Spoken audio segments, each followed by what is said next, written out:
The automobile is one of the most important inventions that revolutionized the modern world. In America, the rich history of car culture runs deep as technology continues to shape the future of the industry. Jason Stein, former publisher of Automotive News, is here to share the stories of people passionate about cars, from industry leaders and innovators to car-obsessed celebrities. Buckle up as Jason takes you inside the boardroom, onto the track, and around the bend on Cars and Culture on SiriusXM Business Radio. Welcome to SiriusXM's Cars and Culture. I'm Jason Stein in Detroit. There's a quiet revolution taking place in Sweden that is rapidly spreading around the world, and it's not just because of the propulsion system. Polestar. Say it to a car enthusiast and you need not say another word. Say it to a teenager and watch his or her eyes light up. And if you haven't heard of Polestar, there is a cultural creation taking place at a 0 to 60 clip that would make many internal combustion vehicles green with envy. Affectionately, it is the youngest startup company on the planet. Polestar originated as a racing team which worked on their own cars to help Volvo's racing division win the Swedish Touring Car Championship in 1996.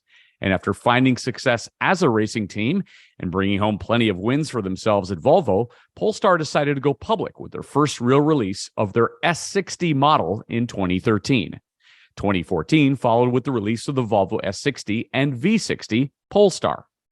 Volvo saw this as a great opportunity with long-term potential and outright purchased Polestar to bring them on as their personal performance division. In 2017, Polestar's goal and purpose changed to being an electric performance car brand, focusing on innovation in a highly competitive emerging market. With the earth and environment in mind as its highest priority, Polestar continuously strives to continue creating increasingly efficient performance vehicles that impress visually and performance-wise. And at the core of Polestar's engineering philosophy is to create an optimally safe, balanced, and reliable driving experience. Its vehicles are entirely unique, designed with the environment in mind, and they're lightning quick. Today, we hear about the Polestar story through the words of its American president, Gregor Hembrough, who believes the future is very much electric. He leads a division that is as thoughtful as it is focused on beautiful, both in design and the approach to sustainable technology. And today, Gregor tells the story of a brand's transformation and how a company which was so dependent on gasoline pivoted to electric and identified a gap in the industry. He talks EV challenges, new customers, and how Polestar will ebb and flow in the years to come. It's the Polestar story from inception to EV adoption, as told by its an American boss. Hi, this is Gregor Hembrough, and this is Cars and Culture with Jason Stein. Well, it is always great to be reunited with you. The last time, Gregor, that you and I spoke, you were only trying to launch a brand and vehicles and provide an EV alternative in the middle of a pandemic. Exactly. These are what they call earning your stripes, right? To say the least. It was quite a bit of learning and quite a lot of gray hair that came around it. But I think the stripes came along as well. Tell me what you learned during the midst of the last couple of years as you are launching a brand new brand with a brand new approach to the market. You know, Jason, I've learned probably in the last 24 months than I've learned in the last 24 years in the automotive industry. And it's mainly about consumer behavior.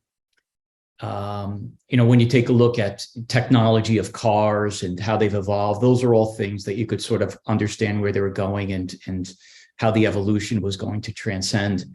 But what I learned the most about is really about customers and the difference that we're making with a digital forward type of retail environment and their acceptance as such. You know, being in the industry for a while, it was this I see, I want to buy type of mentality for a lot of customers, where the old adage is that they'd have to go into a car showroom, they'd have to touch the vehicle, they'd have to negotiate and haggle the deal, then they negotiate and haggle their trade-in, and then they want to drive off that afternoon with the product. And the consumerism and the change of consumerism, where they can actually buy something online with the confidence that the product and the service that's going to arrive is absolutely meeting their expectation. In that faith that we had to give the customers and the promise that we had deliverable from not only the brand, but also our franchise partners was, as I shared with you 18 months ago, was going to be a very big leap of faith. Would they actually move to that type of environment? And they have. They really have. So if you ask me, really what it comes down to is the changing customer with regards to maybe we saw them 36 months ago. What's changed 36 months ago and 18 months ago is EV acceptance. And that was something that even most recently, as the flood of new entrants have come into the market, we've seen a wild upswing in EV acceptance. Are you at the right place at the right time? I think we're fortunate enough to be so. Absolutely. It's not only the choice of the models that are coming, it's also the infrastructure that continues to build as well. So as I share quite a bit is that if we looked at an EV solution 10 years ago, it was always something that was a little bit of a compromise, whether it be about range or whether it be about packaging of the product. Where a trunk used to be is now an electric engine or a charging port. And the EV acceptance to me has been driven by a number of things. And it's not only that the cars are one of no compromise. There's very little to talk about range any longer with most of the products at 300 miles or plus. Design is second to none. The convenience factor is second to none now with growing infrastructure, or of course, the affordability of even a home charger. And to really be here in 2022, but also put our foot forward as early as 2018 and saying that this is a segment we're going to be involved with. It really is, I think we're part of the catalyzation of this movement, but at the same time, we're lucky to be part of it as this point in time. Let's talk a little bit about Polestar in general and even the origination of it. I know you wanted to create a product that was a message for the future, that was wrapped in a certain set of values. But the history of it actually goes back to the mid-90s, racing circuit, Sweden and Britain. And it was all around engineering and development for Volvo, but also performance and handling. So it's kind of funny. I know you have said this before, but you're like the longest running startup company in the history of the world, right? Give me a little bit of that history. You're absolutely right. I mean, the start of Polestar started back in the Swedish Touring Car Championship and the British Touring Car Championship in the late 90s, where we were really one of the performance arms for Volvo. And, the iconic racers of Rickard Rydell or Jan Flash Nielsen really started putting the brand into the marketplace as you had these iconic racers and, winning the Swedish Touring Car Championship, British Touring Car Championship. And then that evolved into, more than just on the racetrack. What could we do to become arguably a performance arm of Volvo, which is one of our strategic affiliates? And it started with everything from software and then handling, and then finally evolved into variants within Volvo. And then somewhere around 2017, November of 2017, we declared that Polestar will be a standalone company and a standalone brand, and it will be driven by an EV platform. And there'll be no compromises with things such as design or technology, and absolutely no compromise within performance, but with a different viewpoint, sans internal combustion engine. Yeah, the racing circuits and the racers and the winning probably could not have envisioned a day where the name would have been borrowed for something that didn't make a sound. No, isn't that ironic in some respects? But to that end, when you take a look at all the performance attributes, we haven't strayed far from home at all. I mean, the company still remains true to its genesis, and at the same time, I think that the more and more when we look at the future, EV will be synonymous with performance. And years ago, when a V8 or even a V12 was synonymous with performance. You also had the conviction of doing something that very few other companies are doing, which is a transparency on everything that you do. And what I mean by transparency is you looked at supply chain management, traceability, of every material in the car, sustainability, the CO2 footprint. You want to be very open about all of these things, whether it was design or innovation or technology. So you want to keep a performance-minded vehicle that you can track every movement of its gestation. Am I right there? You're absolutely right. We call it Project Zero.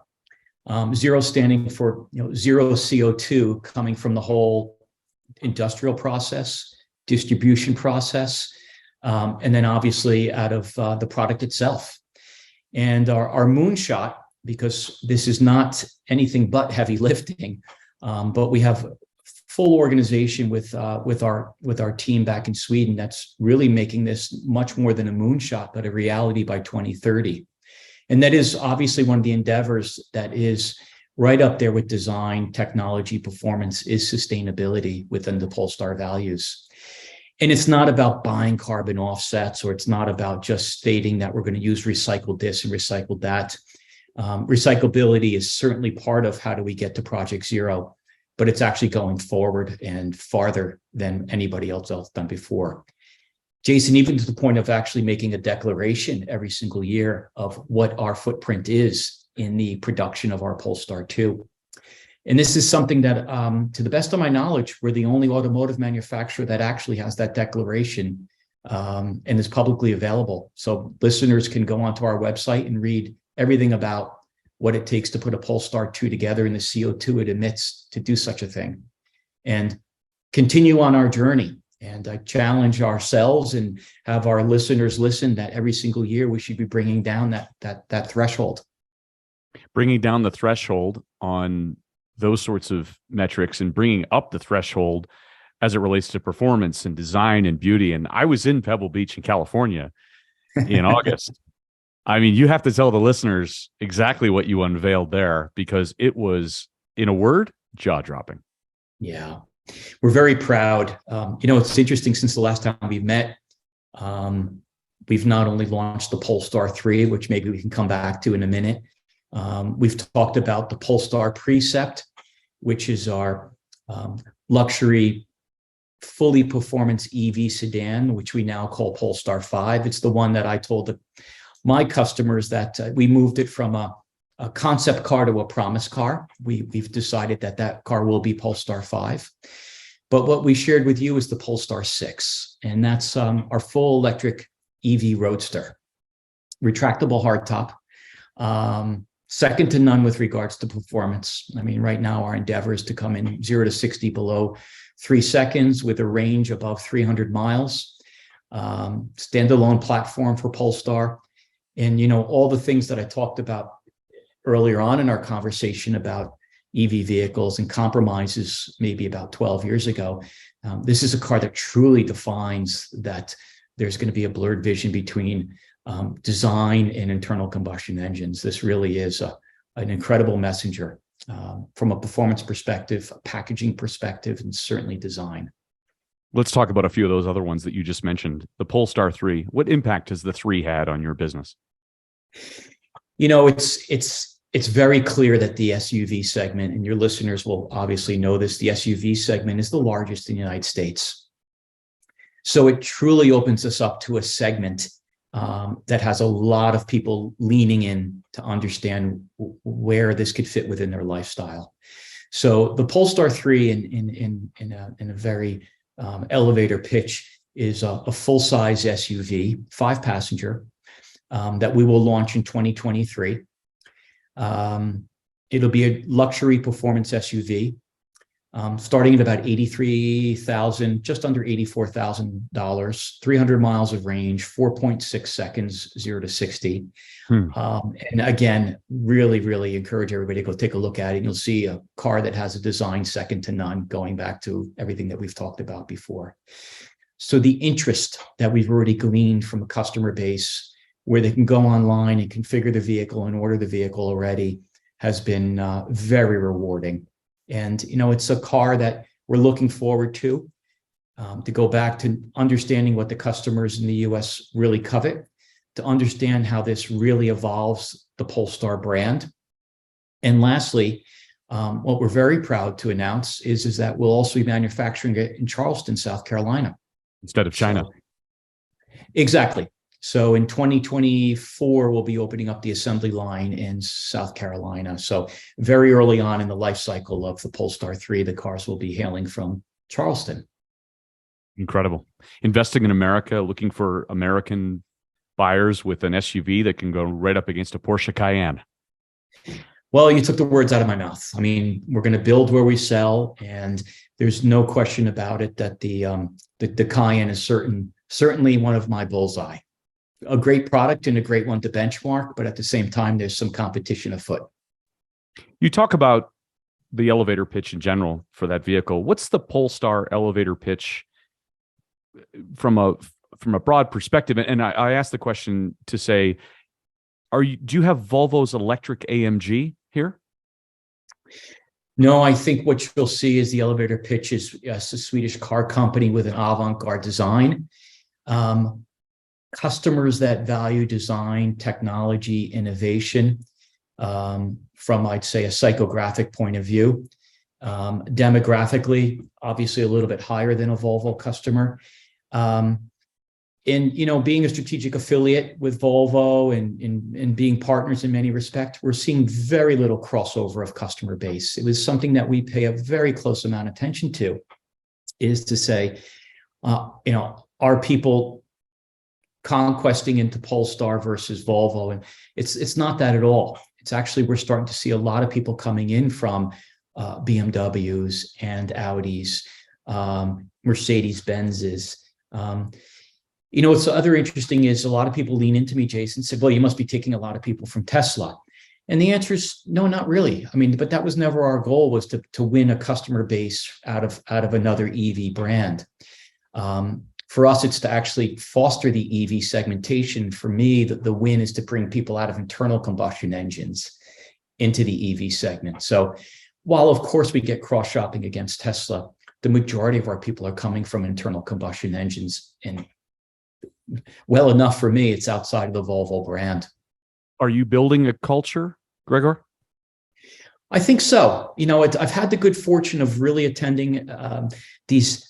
It's very interesting to me about who our customers are and where they've been. And the culture that I see afoot is really one of automotive and technology enthusiasts. Those are our customers are. And what really makes me smile is they're aficionados. They really covet what they're driving. People aren't coming across Polestar and getting into Polestar because it's just a car that can go in their driveway and take them from A to B.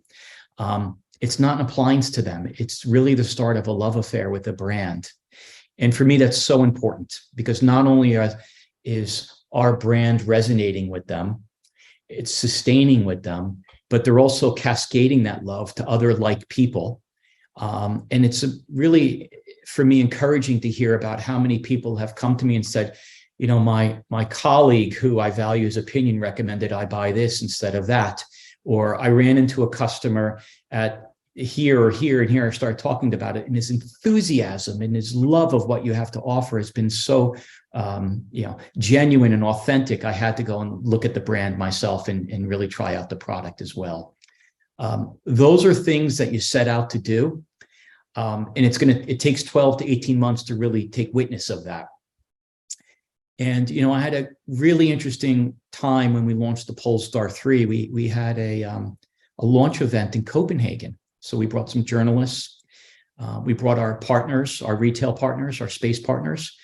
But we also took customer bases with us. And I've yet to be in a automotive setting where you put journalists, retailers, and customers under the same roof all at one time.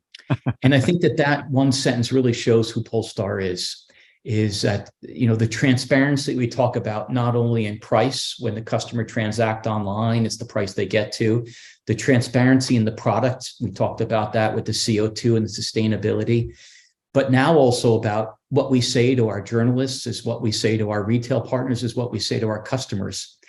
And, later on in the evening, after the car was launched, to see the cross-pollination between the three subsegments of customers and journalists and factory representatives and executives and all that stuff. It was very rewarding to me, and to have customers come up and express that back to me and saying that they're loved to be part of this journey. So we're building a brand in a very different way, I think. Well, can I pay you a compliment? I'd love one. So I had the good fortune of having a Polestar vehicle in my possession as a test car back around 2020, 2021. And the amazing part that I discovered was that teenage boys and teenage girls on a Polestar 2 trip or visit or ride were completely enamored. I mean, the demographic was crazy. You were attracting the likes of 16-year-olds and 18-year-olds and 20-year-olds. As I said, male and female, very intrigued. Now, that's the kind of demographic you want. I agree with you. And it was very interesting to me. We also do a lot of corporate social responsibility in the office. And one of the things that I was really warm to is we have a local high school around the corner from us. And my marketing team and my PR team basically took them for a semester.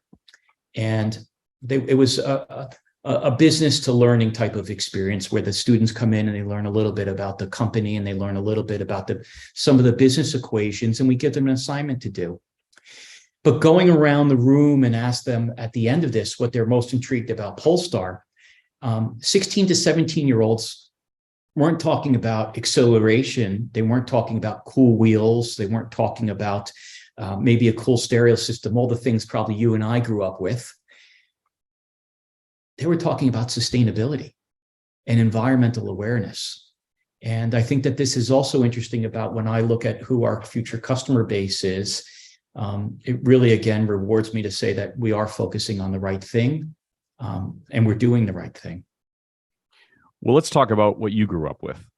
Your first car was a 1968 Volkswagen camper van that you drove in the mid to late 90s. I heard you say you literally, this is in New Jersey, you literally drove it into the ground.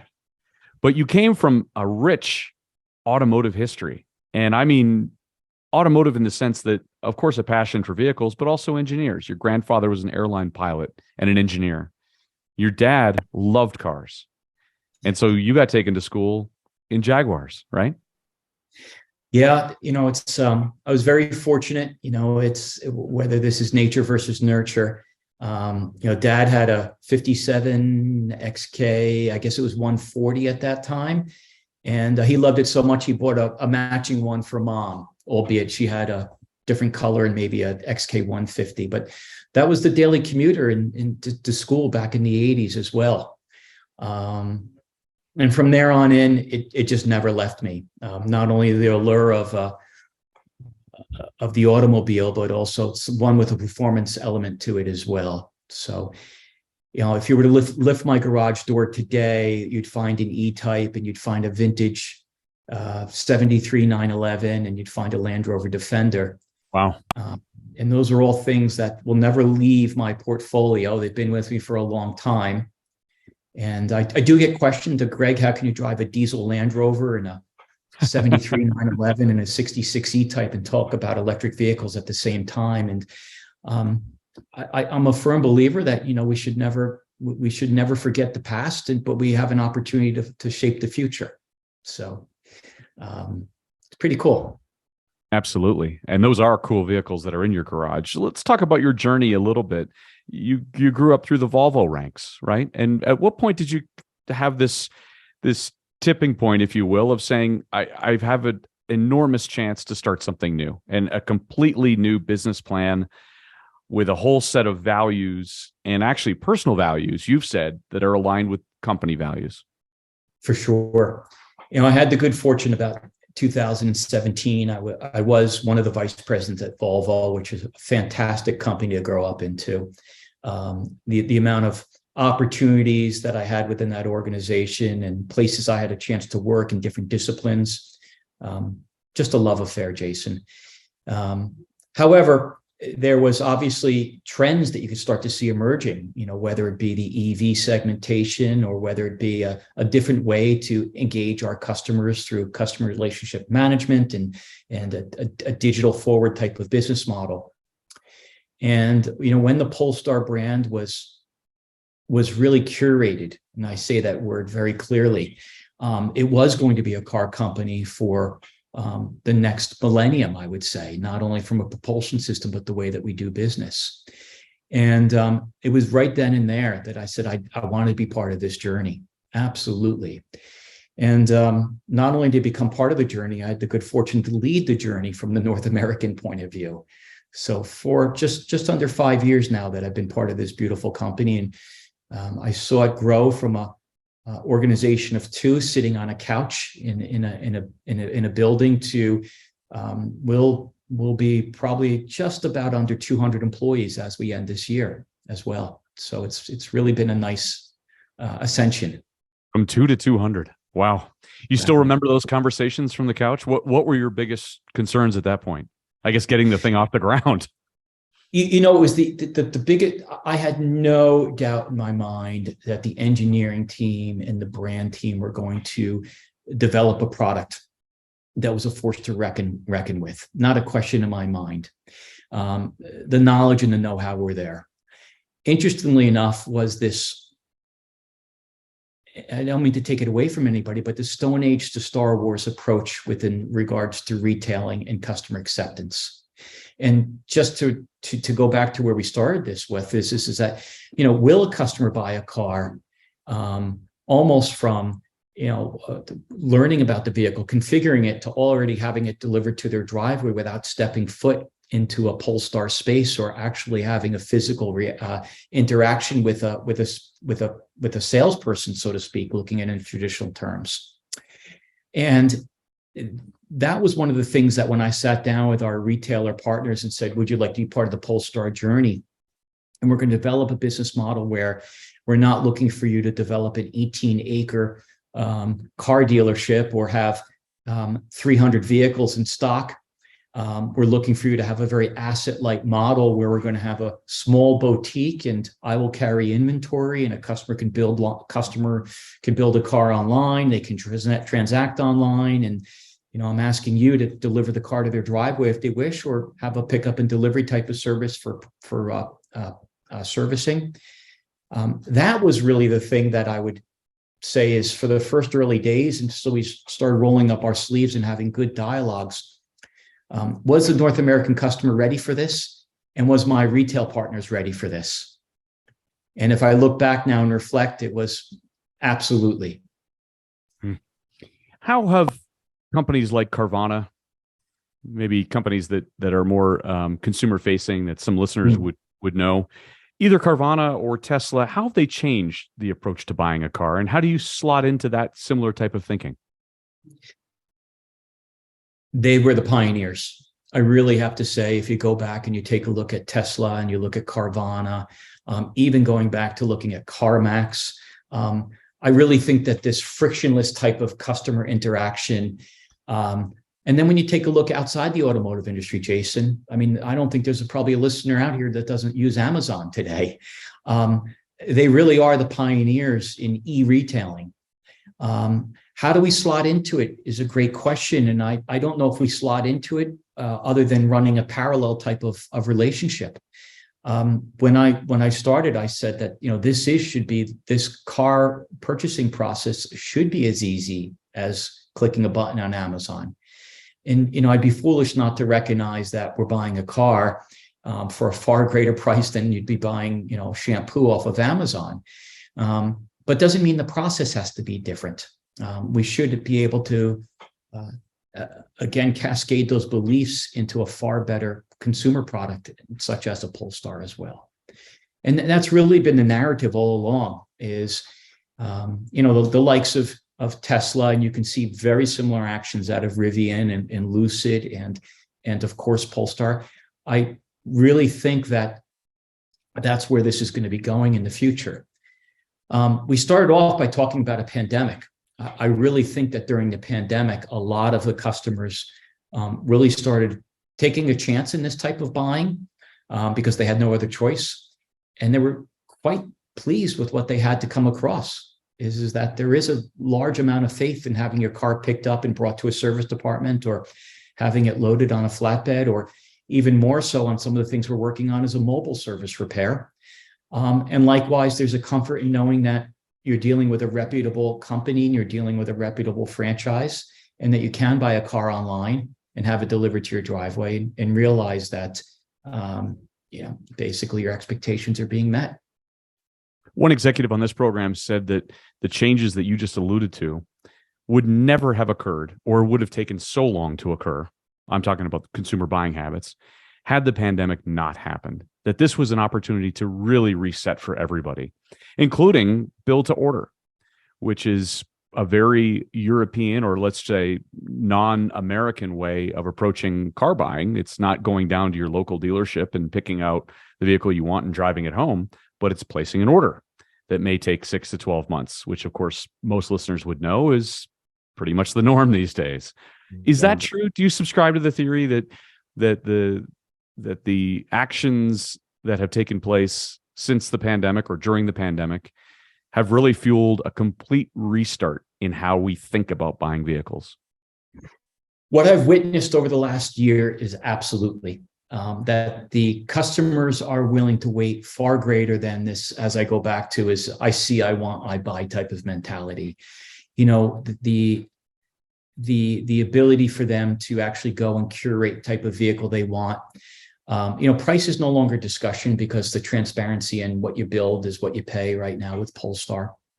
But to ensuring that they get the product that they want, the right color, the right interior, the right wheel, the right package, there seems to be, from my experience, an absolute support of that notion that something that's, as drastic as the pandemic has to change people's mindset, as definitely, I'm willing to wait to get what I want. Yeah. Let's get into some basics for those who don't know. Where are Polestars designed? Sweden. So our design house is in Sweden, right outside of Gothenburg, which is in the southwest part of Sweden. So again, we have our global headquarters there, and so that's where we're designed. Can I buy a Polestar in a Volvo store? You do not. Right. You cannot. So Polestar is a different franchise. It's a different company. We have just about 30 Polestar spaces around the nation right now. Primarily, you'll find our physical locations in key EV markets, of course.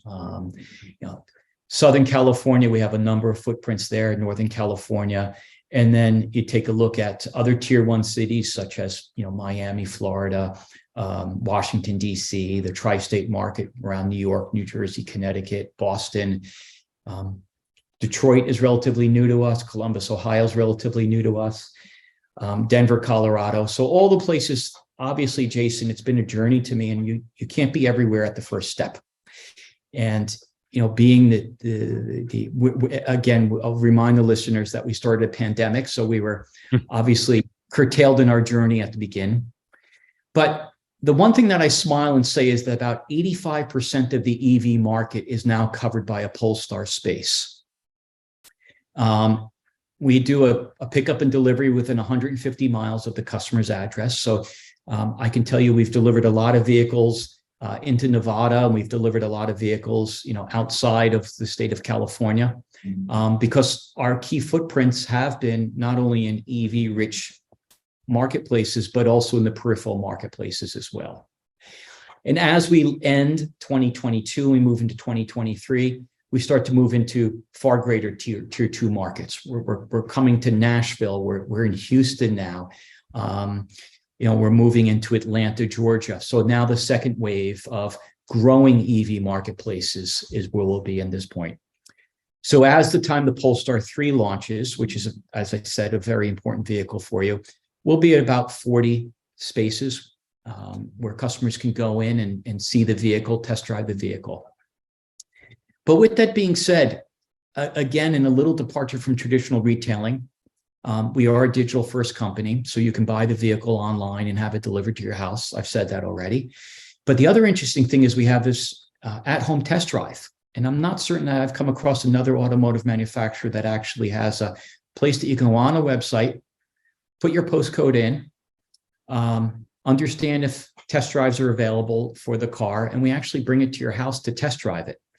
So we've had a lot of great testimonies and a lot of good customers coming in from that channel as well. I can't make the 1 hour drive to come up to whether it be Palo Alto or Marin, California, or whatever it might be, but we'll bring the car to you and we'll deliver it to your driveway and we'll bring you through the whole vehicle and let you drive it with no sales tactics whatsoever. And on your terms. And then we'll let the customer go through the digital journey from there if they want to purchase it. Wonderful. Some manufacturers are using motorsports as a way to prove electric performance. I think of Formula E, extreme off-road racing that's out there. And it helps for a proof of concept. And of course, it raises brand awareness. Does Polestar need to go down that road as well? Not at this point. I don't think so. I think that trying to convince the consumer base that EV can be synonymous with performance or building brand. I really believe that it's beginning to wane a little bit. And it's certainly something that I don't foresee us doing anytime in the future. Again, we'll continue to really ring the bell about design and technology innovation. And then lastly, this sustainability and this environmental awareness as well. So to go back to the racetrack, it's something we're proud of. I mean, you can go and take a look at some of the Nürburgring lap times that our Polestar 2 and our Polestar 1 have achieved. I don't shy away from that performance as well. It's extremely respectable. To find ourselves moving into Formula E or any sort of touring car championship, again, being very, very clear, I think that our money and our endeavors would probably be better oriented to making sure it's on future product. Sure. Speaking of future product, how big can the Polestar portfolio get? We'll constantly lean into listening to segments and the evolution of segments, where it makes sense for the brand. So, there's been a lot of people looking for, something that's probably not fitting within the brand. When I talk about who are we with an avant-garde design and technology and innovation, are there certain segments that will say that's just not for us? Perhaps. And we have to remember that, we're part of a bigger portfolio of brands as well. So the Polestar 3 is not going to be a 7-passenger vehicle. That's a role in positioning for our strategic affiliate, Volvo. And I think when you start leaning into a little bit of those nuances of sub-segmentation and sort of things, you'll probably find us not there more than we'll be there. So again, I think it's going to be is where the majority of the customers would find Polestar would be probably the larger segments of EV. And as you get larger or broaden your portfolio, so does everybody else. There are more than 100 EV models coming over the next 12 to 18 months, as you know. I'm sure you've studied them all very closely. But you have said, I welcome more competition. Your adage is the old one, a high tide floats all boats. Yeah. You welcome the competition in the marketplace. You want more people to consider EVs in general. That's something that Elon Musk said 7 or 8 years ago when I interviewed him in Detroit. He said, bring it on. Yeah, I say bring it on, and not necessarily from a competitive point of view. I see this as a conversion point of view, Jason. As more and more people lean into, I had dinner with people on Sunday night, and they're talking about moving to EV, not only because they feel it's the right thing to do, but because it's not that necessarily they were looking at Polestar 2s or a Polestar 3. It was that this is something that as the proliferation of models become available, they're saying that this is now on our radar. This is certainly something that we have to consider as we move into our new car purchase. And if you just take that micro example and start saying that as more and more customers start researching, is an EV brand the right thing for us, or an EV product within another brand the right thing for us, they're going to find us. I have no question in my mind that they'll find Polestar and everything that we have to offer. And I think that they'll be very impressed by everything that I've just said, whether it be the product or the purchasing process. So certainly, I haven't changed my mind on that as well. And again, it's for the greater good. We know that the projections right now, I know you're a student of the industry. EV segmentation has moved from just under 3% last December, and we closed November where it's almost 6% right now. So a doubling in segmentation in the auto industry. And it's been brought up by more and more people going with an offer from their own brands. And as we look out to the horizon, I don't think it's outlandish to see that at 25 to 30% by the end of 2030. So again, coming back to is more choice will give the customers more opportunities to consider an EV. And when they consider an EV, I have no doubt in my mind that they'll come across us. We're 7 years away from the end of 2030, approximately. 25 to 30% is going to mean, we go back to the chicken and the egg, Gregor. Yes. It's going to mean a lot more charging stations, and folks who live in condos in dense areas are going to have the opportunity to plug in. There are, of course, a lot of considerations around battery recycling when we get to that point. There are considerations around simply grid issues. Yeah. What are your thoughts on some of those? It's going to take a lot of heavy lifting from not just one brand. And it's going to take a lot of heavy lifting from just outside the automotive OEMs. You're absolutely right. You know, the infrastructure has to increase dramatically to make sure that the convenience factor comes up. The cost of goods have to come down. So our battery suppliers actually have to do a lot of work along with us to find out, you know, how can we collectively make a vehicle which is costing less and is more affordable to many. And again, you know, power companies and infrastructure around that, they also have to do their work as well. So this is just not one industry afoot that's going to be driving this change. It's going to take a couple of key industries to drive this change as well. But the same thing happened with the internal combustion engine, if you look back at history as well. Gas stations had to be built as well when horses were going down the street. Exactly. You know, there was one time when blacksmiths were outnumbered gas stations. And of course, it's not such a drastic evolution as that, perhaps, but, you know, the similarities are not lost on me. I can't let you go without asking you a question that a teenage boy asked me when he knew that I was talking to you, which is the Need for Speed Heat game with the Polestar 1. Will we see more Polestars in video games, Gregor? We are certainly looking at those things. I mean, that brought on an audience, but it was something that really resonated quite well with us because it was fun. And I think one thing about Polestar is we don't take ourselves seriously all the time. So Need for Speed was something we looked around each other at the table and said, okay, we understand who this is. We understand the target. You know, we have a great product to go along with this. Why not? So we continue to look at these fun things that go along with the brand. So I would say that things like that, absolutely. How about things like the Super Bowl? You know, you showed your Polestar 2 on the Super Bowl not long ago. You saw only a 580 time surge in traffic on cars.com. I think your investment paid off. Are we going to see you in the game again? We'll see. We'll see. It's budget time, Jason. So, you know, there's wish lists that have been put together, and we'll find out in a couple of weeks or so. And you'll find out sometime in early February if we were successful or not. I don't know when Super Bowl Sunday is. I haven't looked at a calendar, but around that time. Early February. Yeah, for sure. Yeah. You'll have to make the decision soon, I'm sure. Exactly. We were very proud of that. You know, it really did great things for us. So maybe lightning could strike twice. Maybe it can. Yeah. Well, you have described yourself as a person with two arms, of course, one filled with petrol and one filled with electricity. I would venture to say you're trending more to the side of two arms with electricity, correct? It's certainly going that way. And if you take a look at the futures, you know, it's every single day that I get into my Polestar. the attributes that it brings with me. Well, again, from a performance perspective, instant torque, the horsepower, the acceleration, noise, vibration, harshness, which is second to none. It's amazing.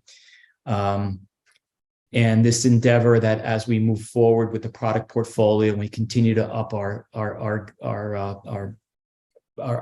offerings, if you will, on all those endeavors, certainly. There'll always be a little bit looking in the past and what got us here. So that's what the petrol and the gasoline is reserved for. But certainly electricity is now running through me. Well, and speaking of the past, I mean, when we talked last time, 18 months ago or so, and you were recalibrating, as you told me, during the pandemic, you had a lot to learn. If we have the same conversation 5 years from now, what do you think you'll say? Great question. I hope I say our intuition was correct. I hope I say that that everything that we set out to do with the Polestar 3 and the Polestar 5 was absolutely spot on. We've done a lot of homework on what our customers want and where the industry is going, and taking a bet on a lot of things in life as well as business. So I hope I say that we're right. And along with the learnings, it would be that, our customers are willing to change and the infrastructure changed with them. Yeah. Well said. We will watch with great interest. Gregor, you are the captain of a ship that is the oldest startup known to man, but you're doing a great job. And I thank you for sharing the Polestar story here on Cars and Culture and for contributing to the car culture, whether it's in your garage with your Jaguar and Defender or in your driveway with a Polestar. Thank you, Jason. My pleasure. Thanks again to my guest, Polestar U.S. President Gregor Hembrough. And to see my interview with him, go to the Cars and Culture YouTube channel. Like and subscribe to see some 90 episodes. And thanks for listening to Cars and Culture. You can follow us on LinkedIn and on Facebook, as well as on Instagram at Cars and Culture SXM and on Twitter at Cars and Culture. I'm Jason Stein in Detroit. We'll see you down the road.